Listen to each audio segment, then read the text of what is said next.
दोस्तों नमस्कार।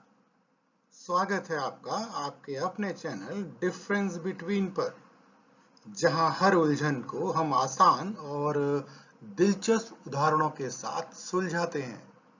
आज का विषय बहुत खास है। फैक्ट यानी तथ्य, वैल्यू यानी मूल्य और ऑब्जेक्टिविटी यानी वस्तुनिष्ठता। दोस्तों, ये तीनों शब्द सुनने में एक जैसे लगते हैं, लेकिन इनका अर्थ और भाव या कह लीजिए महत्व बिल्कुल अलग है। यदि कोई कहे कि भारत की आबादी बढ़ रही है और कोई कहे कि बढ़ती आबादी देश के लिए नुकसानदायक है, और कोई तीसरा व्यक्ति कहे कि मैं तो सिर्फ डेटा और रिसर्च के आधार पर ही कुछ कह पाऊंगा, ये तीनों बातें अलग अलग हैं। बिल्कुल, यही हमें आज समझना है। तो चलिए आज एक एक करके उदाहरणों सहित समझते हैं फैक्ट, वैल्यू और ऑब्जेक्टिविटी के बीच का अंतर। तो दोस्तों, सबसे पहले बात करते हैं फैक्ट की, यानी तथ्य की। तो दोस्तों, फैक्ट वह है जिसे हम माप सकें, परख सकें और सबूतों के आधार पर साबित कर सकें।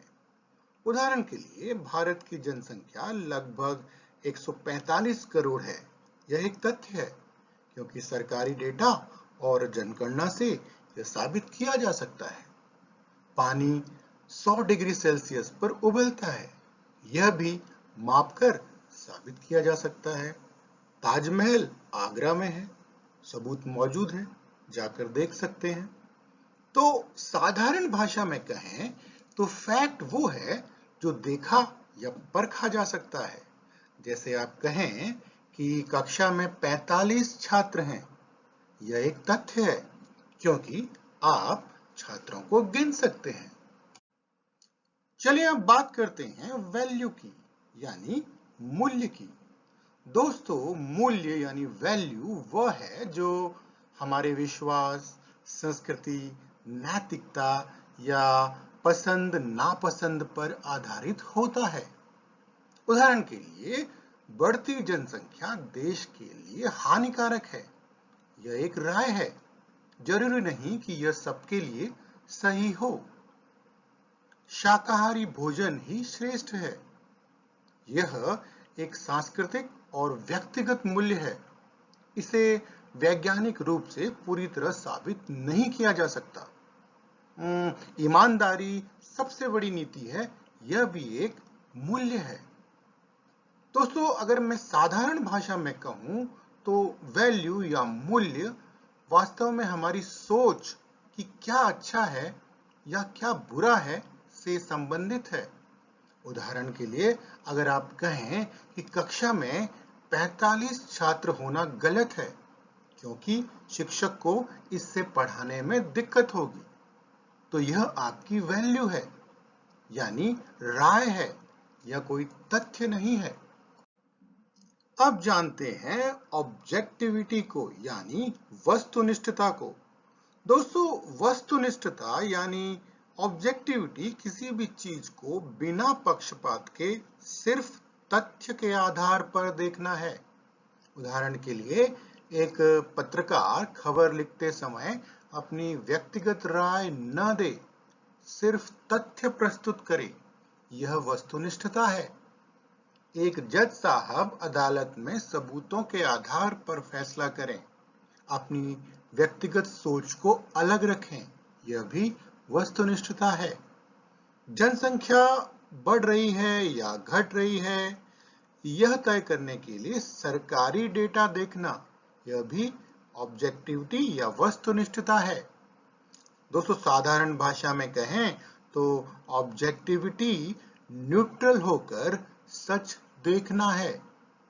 उदाहरण एक और देख लेते हैं।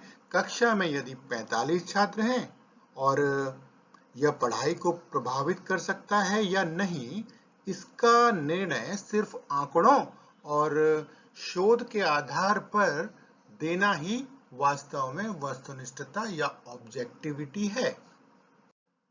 दोस्तों, मान लीजिए कि बारिश हो रही है, तो फैक्ट बराबर आज 20 mm बारिश हुई, इसे माप सकते हैं। वैल्यू, मुझे बारिश बहुत अच्छी लगती है, यह व्यक्तिगत राय है, यानी मूल्य। और बारिश हुई है, अब देखना है कि इसका असर फसलों पर कितना होगा आंकड़ों के साथ, यह ऑब्जेक्टिविटी है, यानी वस्तुनिष्ठता।